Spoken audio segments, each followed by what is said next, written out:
I was forced to share my birthday with my spoiled sister every year, so for my 18th, I planned the ultimate. The tradition wasn't born out of necessity or close age, but from sheer, unadulterated capitulation. My sister, Qley, is 11 months younger than me, and from the moment she could talk, she mastered the art of the seismic tantrum. My parents, weary and conflict-averse, discovered a simple solution to her birthday envy. Our celebrations were merged. What began as a practical fix for a toddler became an unshakable law of our household, enduring for 17 long years. Every year the narrative was the same. My birthday would approach, and I'd tentatively suggest a theme or an idea, a tiny hope flickering in my chest. Inevitably, Qley would wail that it wasn't fair, that she wanted a party too, and my parents would fold instantly. "Wouldn't a joint party be more fun?" my mom would ask with a strained smile. "Think of it as a bigger celebration," my dad would add, avoiding my eyes. My cake always had both our names scrawled across it in garish icing. My gifts were inevitably from both of us, which usually meant something Qley had picked out for herself. My day was never my own. The parties themselves were a special kind of torture. They were always tailored to Qley's current fleeting obsession. One year it was a pony theme, complete with a real irritable pony that she lost interest in after 5 minutes. Another year it was a pop star theme, where we were forced to lip-sync to her favorite songs. I was a supporting character in the story of her life, even on the one day that should have been mine. My 18th birthday was approaching, a milestone, a doorway into adulthood. A fragile hope emerged. Surely they would see that this was different. This one mattered. I brought it up cautiously over dinner. For my 18th, I was thinking maybe just a dinner with my friends, something small and sophisticated. Qley's lower lip began to tremble instantly. "But what about my party? I want a glamorous masquerade ball. It's not fair."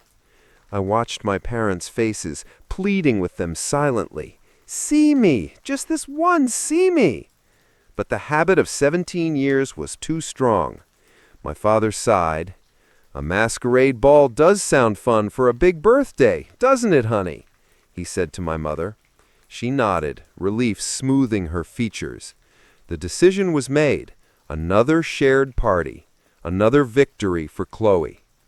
That night, lying in bed, a cold, hard resolve settled over me. If they insisted on a shared party, then a shared party they would get. But I would be the one writing the rules this time. The plan began to form, intricate and beautiful in its devastating simplicity. I would give them exactly what they asked for, but not at all what they expected. The next morning, I became the perfect, compliant daughter and sister. I embraced the glamorous masquerade theme with terrifying enthusiasm. I spent hours with Qley online, oohing and eyeing over the most extravagant princess-style gown she could find. I encouraged her to choose the most ridiculous, puff-sleeved, sequin-encrusted dress imaginable, telling her she would look just like a Disney queen. She preened, utterly convinced of her superior taste. Meanwhile, I quietly took my savings and commissioned a local designer to create a dress for me. It was sleek, elegant, and sophisticated, a gown of deep emerald green that whispered of old Hollywood and timeless grace, a stark contrast to Qley's loud, childish fantasy. This was my armor. I then executed the central pillar of my plan, the timeline. I told my parents that I had planned an incredible, surprise grand entrance for Qley that required her to arrive precisely at 8 p.m. "She'll feel like a real celebrity making a late entrance," I gushed. They bought it completely, thrilled at my newfound team spirit. My mother even teared up, saying she was so glad we were finally getting along. Simultaneously, I sent out 2 sets of invitations. The first set, for my parents, Qley, and her small clique of friends, clearly stated an 8 p.m. start time. The second set, for all of my friends, and most importantly, every single member of our extended family, grandparents, aunts, uncles, cousins, was for 6 p.m. The message on theirs was clear. Come celebrate my 18th birthday. The day of the party arrived. My parents fussed over Qley, helping her into her voluminous gown, pinning up her hair. I dressed alone, a calm settling over me. We arrived at the venue, a beautiful hall we'd rented, and I insisted they wait outside with Qley until the clock struck 8 for her big surprise. They agreed, giddy with anticipation. I walked into my party alone, and it was my party. The room was already buzzing with energy and laughter. My friends rushed me, telling me how amazing I looked. My grandparents hugged me, my aunts handed me envelopes with cards inside. The DJ was playing my playlist. It was perfect. At 10 minutes to 8, I gathered everyone for the cake cutting.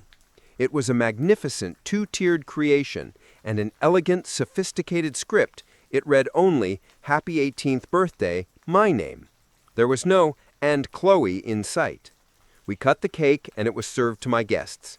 I began opening a mountain of gifts, all for me, surrounded by the people who truly saw me.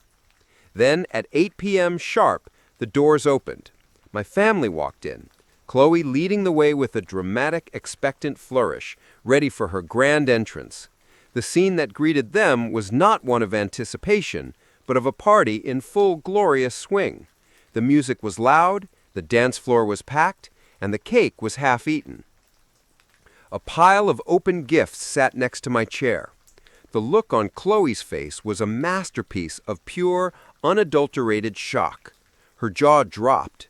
The sequins on her dress seemed to dim under the lights.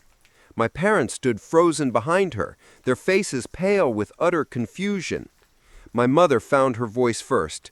"What is the meaning of this? What have you done?" she hissed, rushing over. "Where is Qley's cake? Where are her gifts?" My father stood beside her, his expression a mixture of anger and profound bewilderment. I turned to them, my smile serene and unshakable.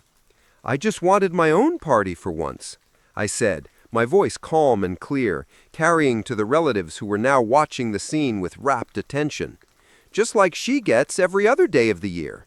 You taught me that sharing is caring, so I shared the end of the party with her. You're welcome." Before they could form a response, I turned and gave a signal to the DJ. The music cut. "Hey everyone," I said into the microphone, "play the birthday song. It's time for Qley's cake." The room fell into a stunned, awkward silence. A server emerged from the kitchen carrying a single, solitary cupcake with a lone sparkler stuck in the top. He walked through the crowd and presented it to Qley, who was now bright red, tears of humiliation welling in her eyes. The sparkler fizzled out after a few seconds, leaving only a wisp of smoke. The silence was absolute. The humiliation was perfect. My parents could only stare, their worldview shattered. They had finally witnessed the consequences of their favoritism, played out on a public stage of my creation. They hurried a sobbing Qley out of the venue. But the party wasn't over. My real family and my friends stayed, and we celebrated long into the night. The family hasn't been the same since, but I finally got my birthday. I had reclaimed my day, and in doing so, I had found my voice.